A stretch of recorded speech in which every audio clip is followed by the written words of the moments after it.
Sister Shivani की किताब असीम आनंद की ओर।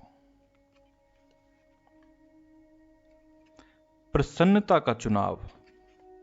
हम ही विकल्प चुनते हैं। जो कुछ भी पुराना और साधारण है, अब उसे विदा लेते हुए अपने भीतर की सुंदरता को जगाने का समय आ गया। यह समय अभी है। समय आ गया कि हम लोग जागे और नई सोच, एक नए नजरिए से जीवन की जिम्मेवारी स्वयं लें। ओम शांति। तो प्रसन्नता का क्या अर्थ है? हम क्या कर रहे हैं? हमने कैसे संबंध बनाए? हम क्या प्राप्त करना चाह रहे हैं? और ऐसी बहुत सी बातों के साथ हम सभी जीवन में प्रसन्नता ही तो पाना चाहते हैं। अगर हम जीवन के बारे में सोचें तो स्पष्ट दिखाई देता है कि हम सभी प्रसन्नता व आनंद की तलाश में हैं। जैसा कि कहा, हम सभी प्रसन्नता की तलाश में हैं, परंतु हम किस माध्यम से इसकी तलाश कर रहे हैं?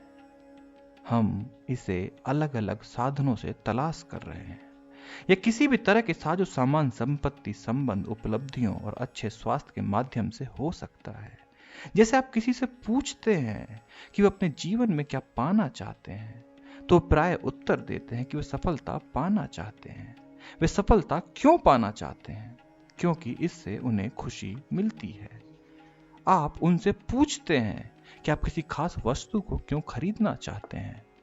उनमें से अधिकांश का उत्तर यही होता है कि इससे उन्हें या उनके परिवार को प्रसन्नता होगी। आप किसी से पूछते हैं कि उन्हें किसी संबंध से क्या मिलता है, और फिर उत्तर मिलता है कि उन्हें संबंध से प्रसन्नता मिलती है। तो कुल मिलाकर सभी एक ही चीज की तलाश में हैं, और वो है खुशी। पर सवाल ये कि प्रसन्नता सीमित है अथवा असीमित? यह तो सीमित ही होती है ना? जी, ऐसा ही है। हम तो ये तक नहीं जानते कि क्या यह सच्ची खुशी है। तो क्या यह क्षणिक होती है?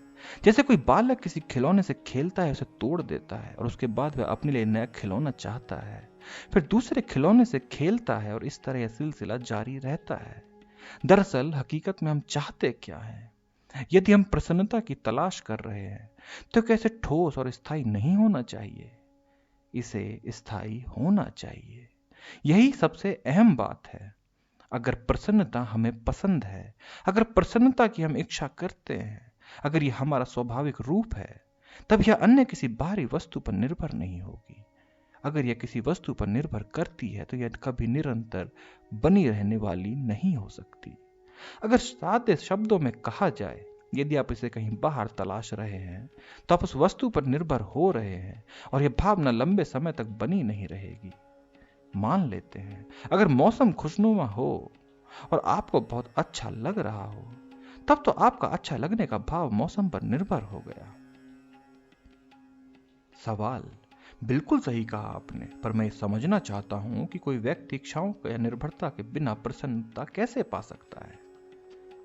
जवाब, संभवतः यह सबसे पुराने विश्वास तंत्रों में से एक है जिसे हमने अपने जीवन का एक हिस्सा बना रखा है। यह विश्वास ही हमें कहीं बाहर से प्रसन्नता अर्जित करनी होगी, फिर भले ही वह उपलब्धियों से आए, दूसरे लोगों से मिले, या हमारी वर्तमान स्थिति का नतीजा हो। मैं यह काम इसीलिए कर रही हूं क्योंकि इसे करने से मुझे खुशी हासिल होगी। यह हमेशा यही समीकरण रहता है। जब कोई काम पूरा होगा और सही तरह से संपन्न होगा, तभी हमें खुशी होगी। तो यह खुशी काम के सही तरह से संपन्न होने पर निर्भर है। किसी बच्चे को बचपन से यही संस्कार दिया जाता है कि अगर वह अच्छे अंक लाएगा तो माता पिता प्रसन्न होंगे। जब वह अच्छा प्रदर्शन करेगा, जब वह सुंदर दिखेगा, तो उसके माता पिता को अच्छा लगेगा और वे उससे खुश होंगे। धीरे धीरे बच्चे के मन में यह बात बैठ कर जाती है कि अगर उसके माता पिता प्रसन्नता अनुभव करेंगे, तभी उसे भी प्रसन्नता होगी, और अगर उसके माता पिता ही प्रसन्न नहीं, तो वह प्रसन्नता का अनुभव कैसे कर सकता है? तो क्या कोई आसान उपाय बता सकती हैं, या कोई ऐसा तरीका बता सकती हैं जिसके माध्यम से हम प्रसन्नता के अर्थ को समझ सकें, और यह समझ सकें कि इसे किसी भी तरह की निर्भरता के बिना कैसे हासिल किया जा सकता है? तो पहले तो हमें यह जानने का प्रयास करना है कि हमारी खुशी किस बात पर निर्भर हो रही है। रोजमर्रा के जीवन में हम प्राय जिस निर्भरता का अनुभव करते हैं, वह वस्तुओं के लिए ही होती है। जैसे जब मैं एक नई कार खरीद लूंगा तो मुझे बहुत खुशी होगी, मुझे अपने लिए नई संपत्ति खरीदने पर बहुत खुशी होगी, मुझे शॉपिंग के लिए जाने से बहुत खुशी होगी। तो सवाल यह कि इसमें बुराई क्या है? क्या यह स्वाभाविक व्यवहार नहीं? क्या यह सच है? क्या ये निर्भरताएं वास्तव में हमें प्रसन्न करती हैं? अगर ईमानदारी से कहूं तो मुझे भी एक नई कार खरीदने में खुशी ही मिलेगी। बेशक आपको खुशी मिलेगी, पर क्या इस कार को आपको वह खुशी मिल रही है जिसकी आप तलाश कर रहे हैं? जब आपके पास एक नई कार होगी तो आपको बहुत प्रसन्नता होगी, जिसका मतलब होगा अगर आपके पास कार नहीं होती तो आपका खुश रहना मुश्किल होता। इसका मतलब यह भी हुआ कि अगर 10 दिन बाद ही कार पर कोई खरोच आ गई या किसी ने आपकी कार में टक्कर मार दी तो वह खुशी फिर से प्रभावित होने वाली है, क्योंकि आपने अपने मन में यह विश्वास पाल लिया कि आपको कार से ही खुशी मिल रही है, जबकि यह सच नहीं। आप एक नई कार खरीदते हैं और हो सकता है यह दुनिया की सबसे महंगी कार हो। आप कार में बैठते हैं और यह बहुत आरामदेह है, तो इस आराम का अनुभव कौन ले रहा है? यह आपका शरीर है। इस कार में बहुत ही आलीशान सीटें हैं, बहुत अच्छा म्यूजिक सिस्टम और एक ताकतवर एसी भी है। आपको कार में बैठकर बहुत आराम मिल रहा है, इसलिए आप अपने आप से कहते हैं कि मुझे अच्छा लग रहा है। ठीक उसी समय घर से एक फोन कॉल आता है और आपको पता चलता है घर में कोई दुखद घटना घटी है। क्या तब भी आपकी प्रसन्नता यूं ही बनी रहेगी? नहीं, तब ऐसा नहीं होगा। परंतु आप तो अब भी आरामदेह हैं, कार अब भी वही है और आप अब भी कार में बैठे हैं। यह कार आपके शरीर को आराम देने के लिए बनाई गई थी। भले ही आपके जीवन में और कोई भी घटना घटती रहे, आपके शरीर को उसी तरह आराम देती रहेगी।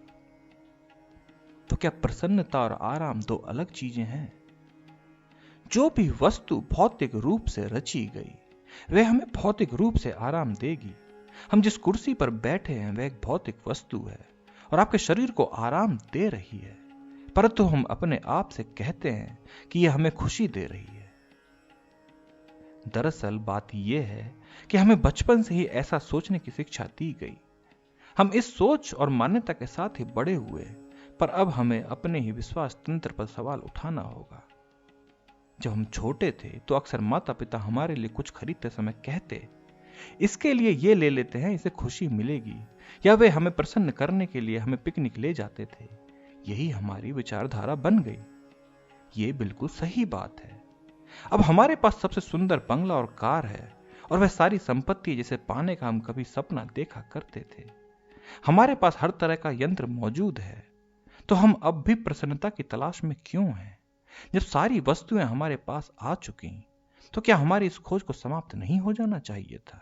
हमें सब कुछ मिल गया, पर ऐसा लगता है मानो अब भी उसी खुशी की तलाश में है, जिसका अर्थ यह है कि ये सभी यंत्र भी हमें खुशी नहीं दे पाए। हमें इन यंत्रों से केवल आरामदायक जीवन ही मिल सकता है। हमने कार का जो उदाहरण लिया, जो ही घर से फोन कॉल आता है जो आपको कोई दुखद सूचना देता है, तो फिर वह आराम कहां गया? कल्पना करें कि आप कार में बैठे हैं, आपकी पीठ बिल्कुल सीधी है और आपके पैर भी आराम महसूस कर रहे हैं। इस समय मिली सूचना के कारण आपका मन अचानक व्याकुल हो गया। जब मन पीड़ा में हो तो उसके लिए शारीरिक सुख भी कोई मायने नहीं रखता। शरीर तो आरामदेह अनुभव कर रहा है, परंतु जो मैं है वह उस क्षण आरामदेह नहीं है। हम प्रसन्नता की खोज में हैं, इसलिए इस क्षण में हमारे लिए शारीरिक सुख सुविधा भी कोई मायने नहीं रखती। यह बात दूसरी तरह से भी देखी जा सकती है। हो सकता है कि हम शारीरिक सुख से बहुत आरामदेह नहीं महसूस कर रहे हों, लेकिन जमीन पर ही आलती पालती बागाए बैठे हों, परंतु आंतरिक रूप से हम परमानंद में मग्न हों और इसलिए हम बहुत आरामदेह महसूस कर रहे हों। कोई व्यक्ति इस एहसास को पाने के लिए क्या कर सकता है? अगर कोई व्यक्ति इस एहसास को पाना चाहे तो उसे समझना होगा कि शारीरिक सुख भावात्मक सुख से अलग मायने रखता है। हम अपने अंदरूनी आराम या सुख को महसूस नहीं कर पा रहे। वह आंतरिक स्थिरता हमें प्रसन्नता, जिसे हम प्रसन्नता कहते हैं, परंतु हमें लगा कि अगर हम शारीरिक रूप से आरामदेह महसूस करेंगे तो इसका अर्थ होगा कि हम प्रसन्न ही थे। आजकल हम खुशी को भी खरीदने लगे हैं। अगर मैं यह ले लूंगा तो वह बहुत खुशी होगी, वह ले लूंगा तो बहुत खुशी मिलेगी। यह सूची कभी समाप्त ही नहीं होती। इसका मतलब ये नहीं कि हमें वे वस्तुएं खरीदनी ही नहीं चाहिए, बस केवल इतना करें कि उन्हें अपनी प्रसन्नता के साथ ना जोड़ें। हम प्रायः कोई वस्तु इसलिए खरीदते हैं क्योंकि वह हमारे लिए उपयोगी या आरामदेह होगी, पर क्या यह प्रसन्नता है? नहीं। हमें यह जानना है कि हम किस वस्तु को क्यों खरीद रहे हैं, और हम अपने मन से यह कहें कि जब हम खरीदेंगे तो हमें खुशी मिलेगी। अगर हम भौतिक वस्तुओं के साथ अपनी प्रसन्नता को जोड़ते हैं तो हम अपनी प्रसन्नता को स्थगित करते हुए उसके साथ एक शर्त जोड़ देते हैं। मान लेते हैं कि हम एक नया घर बना रहे हैं। हम अपने आप से कहते हैं कि जब यह घर बन जाएगा, हम उसमें रहने आ जाएंगे तो हमें बहुत खुशी मिलेगी। इसका मतलब होगा कि इस काम में 1 या 2 साल भी लग सकते हैं। तो इस तरह अपनी खुशी को आने वाले समय के लिए स्थगित कर दिया।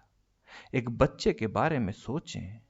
हम बच्चे को स्कूल में देखकर कहते हैं कि वह बचपन तो जीवन का सबसे बेहतर चरण है, परंतु बच्चा अपने आसपास के बड़े लोगों को देखकर मन में सोचता है कि बड़े लोग कितने किस्मत वाले हैं। उन्हें ना तो होमवर्क करना पड़ता है और ना ही कोई परीक्षा देनी पड़ती है। वह अपने स्थान पर आना चाहता है, वह उनके स्थान पर पहुंचना चाहता है। बच्चा स्कूल से बाहर आने के लिए आतुर है ताकि प्रसन्नता अर्जित कर सके। उसे लगता है जब वह कॉलेज में प्रवेश करेगा तो उसे बहुत खुशी मिलेगी। फिर जब वह कॉलेज में जाता है तो उसकी सोच में बदलाव आ जाता है। उसे लगने लगता है कि उसे असली खुशी तो तभी मिलेगी जब उसके पास एक अच्छी नौकरी होगी, उसका विवाह हो जाएगा और उसका एक परिवार होगा।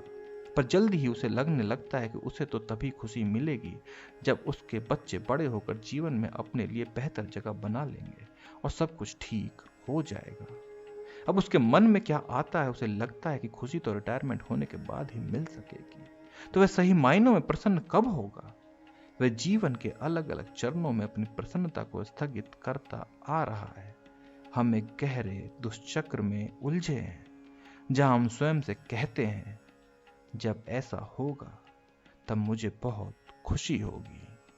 धन्यवाद।